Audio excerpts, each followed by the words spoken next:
Donc nous allons voir la mesure d'impédance de boucle. Donc dans une installation, cette mesure permet de calculer le courant de court-circuit pour pouvoir dimensionner correctement les protections de l'installation.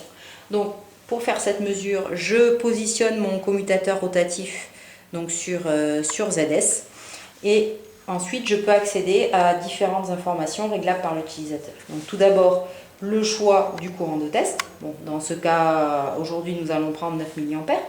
Donc la possibilité de compenser la résistance des cordons. Ici, donc différents outils accessibles par l'utilisateur. Donc ici le mode activation ou désactivation du lissage de la mesure. Le choix de la tension de référence, 220, 230 volts ou la tension lue par l'appareil au moment de la mesure. Je sors et ici donc nous avons accès donc à la mémoire de l'appareil où sont stockées mes différentes informations. Donc je vais réaliser maintenant cette mesure d'impédance.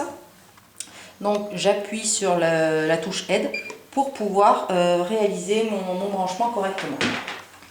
Donc dans ce mode là, je vois que je vais utiliser un cordon spécifique qui va me simplifier la mesure.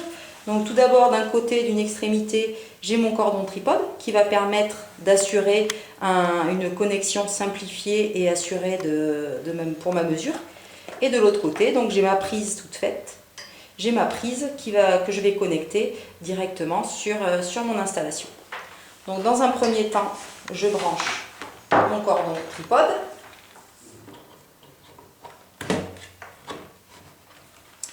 Je sors de cette touche aide.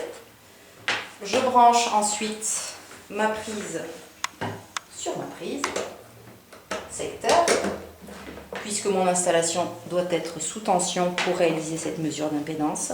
Donc là, je vois bien que j'ai bien 230 volts et 233. Et ensuite, donc j'appuie sur mon bouton test pour connaître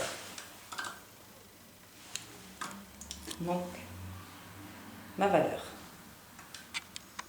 Donc ici, je lis un courant IK de 69 ampères, donc ce qui me permet d'avoir cette information pour choisir mon fusible pour qu'il y ait une bonne protection sur l'installation.